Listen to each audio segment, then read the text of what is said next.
नमस्कार, स्वागत है हमारा राजस्थान में। मैं हूं आपके साथ हर्षदा। बीकानेर जिले के लूणकरणसर उपखंड के कालू गांव में घरेलू गैस सिलेंडर के अवैध भंडारण के खिलाफ रसद विभाग ने एक बार फिर सख्त कार्रवाई की है।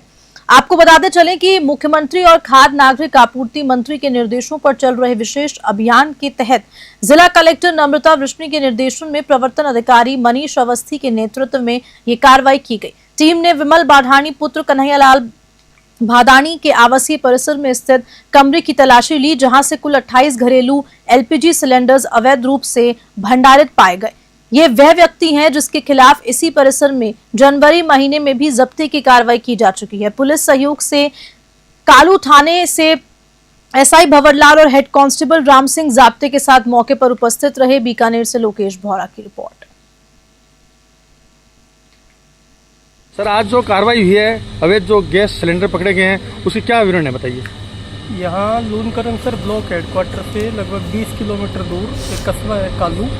उस कालू के कस्बे में विमल भादानी पुत्र कन्हैयालाल भादानी के आवासीय परिसर पर गैस सिलेंडर रखे होने की सूचना प्राप्त होने पर हम लोगों ने अचानक वहाँ छापेमारी की, जिसमें उसके आवासीय परिसर के बाहर बने कमरे से लगभग 28 गैस सिलेंडर, जिनमें 27 गैस सिलेंडर भरे हुए तो एक गैस सिलेंडर खाली मौके पर पाया गया, जिसको जब्त करके और हिमालय इंडियन ग्रामीण वितरक गैस एजेंसी को सुपुर्द किया गया। डीडवाना से खबर है, जहां जिला मुख्यालय पर भगवान शनिदेव के जन्मोत्सव के शुभ अवसर पर शीतल कुंड बालाजी मंदिर के सामने स्थित भार्गव समाज भवन में रक्तदान शिविर का आयोजन किया गया। बता दें कि शिविर की शुरुआत भगवान शनिदेव के छायाचित्र पर पुष्पांजलि और दीप प्रज्वलन के साथ हुई। इस मौके पर सर्व समाज के युवाओं ने बढ़ चढ़कर रक्तदान किया। शिविर सुबह 8 बजे शुरू होकर दोपहर 2 बजे तक चला, जिसमें राजकीय बांगड़ ब्लड बैंक की टीम ने कुल 52 यूनिट रक्त संग्रह किया। रक्तदाताओं की हौसला अफजाई करते हुए भार्गव समाज की ओर से स्मृति चिन्ह भेंट किए गए। इस अवसर पर पूर्व उप सरपंच धर्मेंद्र भार्गव का कहना है कि रक्तदान सबसे बड़ा दान होता है, जिसने किसी का जीवन बचाया जा सकता है। समाज सेवी प्रवीण तेजस्वी ने भी नियमित रक्तदान के लाभ बताए और युवाओं को प्रेरित किया। डीडवाना से गुलाम नबी आजाद की रिपोर्ट।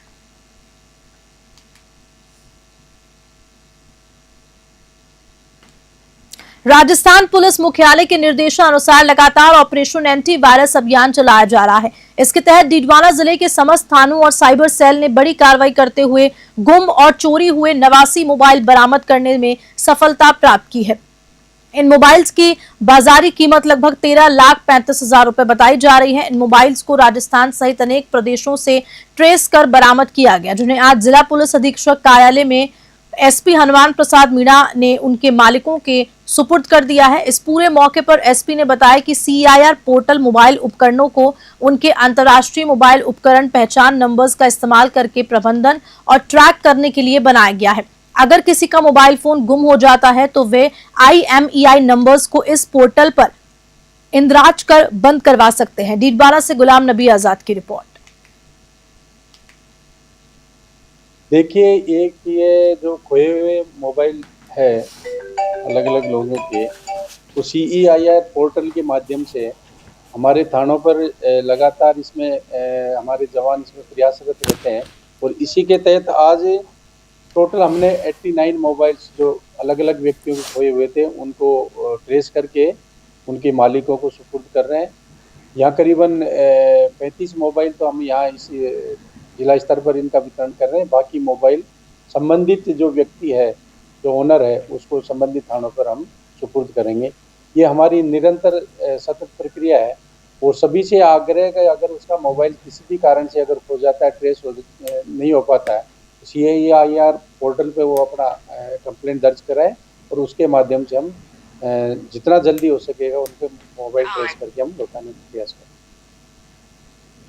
श्री विजयनगर थाना क्षेत्र से बड़ी खबर सामने आई है। NDPS एक्ट के तहत श्री विजयनगर पुलिस ने एक बड़ी कार्रवाई करते हुए 500 ग्राम अफीम के साथ एक तस्कर को गिरफ्तार किया है।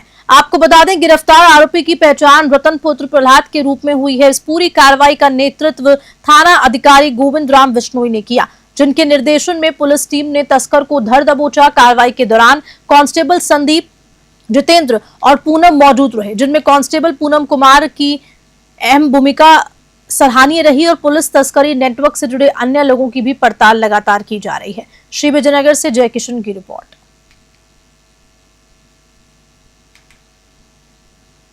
टॉक से खबर है, जहां जिला कलेक्ट्रेट सभागार में अतिरिक्त जिला कलेक्टर विनोद कुमार मीणा की अध्यक्षता में किशोरी सशक्तिकरण परियोजना सपनों की उड़ान का शुभारंभ किया गया। इस परियोजना का संचालन शिव शिक्षा समिति राणोली द्वारा अजीम प्रेमजी फाउंडेशन के सहयोग से किया जा रहा है। परियोजना के तहत पीपलू ब्लॉक की 25 ग्राम पंचायतों में 6000 किशोरियों को सशक्त बनाने का कार्य किया जाएगा और साथ साथ इस संस्था सचिव डॉक्टर शिवजी राम यादव ने शिव शिक्षा समिति के मुख्य कार्यों का परिचय दिया, जबकि परियोजना अधिकारी सीताराम शर्मा ने किशोरियों के लिए प्रस्तावित कार्यक्रम जैसे जीवन कौशल शिक्षा, यौन एवं प्रजनन स्वास्थ्य, डिजिटल और वित्तीय साक्षरता, स्वास्थ्य जांच, बाल संरक्षण, सखी नेटवर्क और हमजोली शिक्षण पदोन्नति की विस्तृत जानकारी दी गई। एडीएम मीणा ने सभी विभागों को सहयोग और समन्वय के साथ कार्य करने का निर्देश देते हुए किशोरियों के सर्वग्रीन विकास की बात कही। टॉक से ब्रजेश पार्डीवाल की रिपोर्ट। राजस्थान में भीषण गर्मी का कहर लगातार जारी है, लेकिन इसी तपती दोपहरी में खैरथल रेलवे स्टेशन पर सेवा का एक अनुपम उदाहरण सामने आया।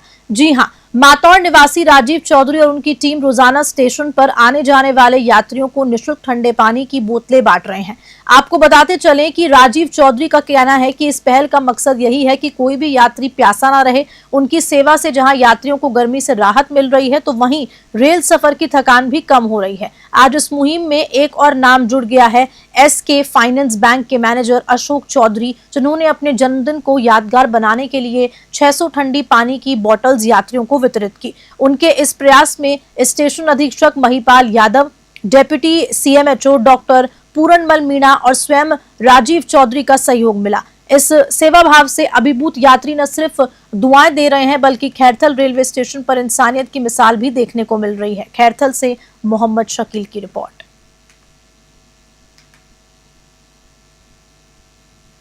बांसवाड़ा से खबर है, जहां जिले के तलवाड़ा क्षेत्र से एक चौंकाने वाला मामला सामने आया है, जहां पर एक युवक को शादी समारोह से अगवा कर लिया गया। जानकारी के मुताबिक हरीश नामक युवक शादी में शामिल होने तलवाड़ा गया हुआ था, तभी 4 से 5 बदमाशों ने उसे जबरन बोलेरो गाड़ी में डालकर अगवा कर लिया। आपको बता दें, अपहरणकर्ताओं ने युवक के साथ बेरहमी से मारपीट की और फिर उसे रिको इंडस्ट्रीज क्षेत्र में लाकर फेंक दिया। इस घटना की सूचना मिलते ही सदर थाना पुलिस मौके पर पहुंची, लेकिन आरोपी फरार हो चुके थे। सूत्रों की माने तो इस पूरे अपहरण और हमले में जयस पुत्र बलदेव मुकेश मदन सहित 4 अन्य शातिर बदमाश शामिल थे, जो पहले भी कई आपराधिक वारदातों में लिप्त रह चुके हैं। घायल युवक को जिला हॉस्पिटल में भर्ती कराया गया है, जहां उसका इलाज जारी है। पुलिस ने मामला दर्ज कर जांच शुरू कर दी है। बांसवाड़ा से प्रमोद कलाल की रिपोर्ट। ये मैं डीओ दिखा थाना में बैठा हुआ था। अनिल पिता रमेश जाति खराड़ी बारिश के तले का थाने पर आया, रिपोर्ट दी। मेरा भाई तलवाड़ा शादी में गया हुआ था। जयेश पिता बलदेव निवासी डायलॉग के उनकी बोलेरो में 4-5 अन्य थे, उसके साथ मारपीट कर मेरे भाई का अपहरण करके ले गए और रिको तरफ होना बताया, जिस पर मैं तुरंत सरकारी वाहन के जब्ते के रिको पहुंचा। मेरे पहुंचने पहले ही अनिल के भाई हरीश को उक्त लोगों ने मारपीट करके रोड पर छोड़ के भाग गए थे। उनको लेकर थाने पे आया हूँ। किसने मारपीट की उसका ज़्यादा कोई नहीं बता पा रहा अभी, लेकिन उसके साथ में जयेश नाम का लड़का था, उससे पुरानी रंजिश बता रहा है।